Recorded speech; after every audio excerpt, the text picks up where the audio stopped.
हिंदी सक्तीला मनसेचा तीव्र विरोध। या संदर्भात ठिकठिकाणी शाळांना निवेदन देऊन मनसेची हिंदी सक्ती बंद करण्याची मागणी।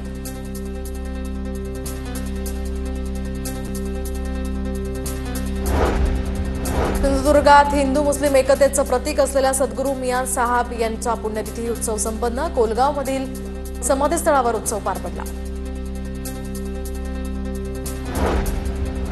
अगवणे जेसीबी गैरव्यवहार प्रकरणातील 4 तोतया वसुली अधिकाऱ्यांना जामीन मंजूर। राजगुरुनगर न्यायालयाचा निर्णय। संत ज्ञानेश्वर महाराजांच्या पालखीचं दिवे घाटाकडे प्रस्थान। 2 दिवसांचा पुणेकरांचा पाहुणचार घेतल्यानंतर ही पालखी सासवडकडे रवाना। तर माऊलींच्या पालखीसोबत असंख्य पुणेकरही सहभागी। संत तुकाराम महाराजांची पालखी पुण्यातनं पंढरपूरच्या दिशेनं मार्गस्थ। लोणी काळभोर इथल्या विठ्ठल मंदिरात पालखी आज मुक्कामी असणार। विठ्ठल भेटीची आस मनात ठेवत वारकऱ्यांची पावलं पंढरपूरकडे।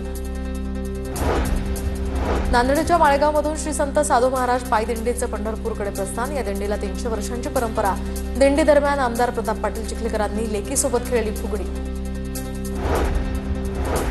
अहिल्यानगरच्या श्रीरामपूरमध्ये सद्गुरू गंगागिरी महाराज पालखीचा रिंगण सोहळा रंगला। तर पालखीतील हजारो वारकऱ्यांवर जेसीबीतनं यावेळी फुलांचा वर्षाव।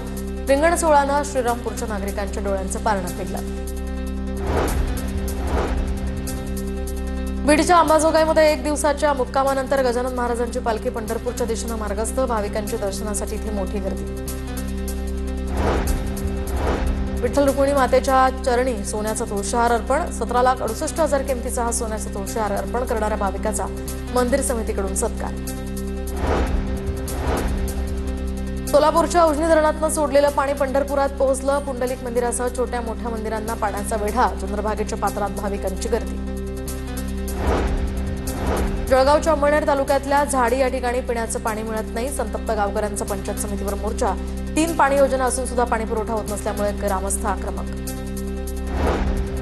पुणे, रायगड, रत्नागिरी या जिल्ह्यांना पावसाचा ऑरेंज अलर्ट। तर मुंबईसह इतर जिल्ह्यांमध्ये सुद्धा येलो अलर्ट जारी। हवामान खात्याचा अंदाज। रत्नागिरीतील प्रसिद्ध देवस्थान असलेल्या मार्लेश्वरमधील धबधबा प्रवाहित। मंदिरामध्ये दर्शन घेण्यासाठी आलेल्या भाविकांसाठी हा धबधबा आकर्षणाचा केंद्रबिंदू।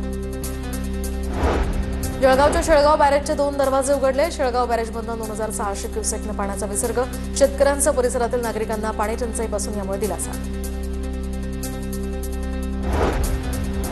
बीडच्या आष्टीमध्ये पावसाची दडी। बळीराजाचे आभाळाकडे आता डोळे। तर आष्टीमध्ये सुरुवातीला जास्त पाऊस झाल्यानं पेरणी पूर्ण। मात्र आता पावसाची प्रतीक्षा कायम।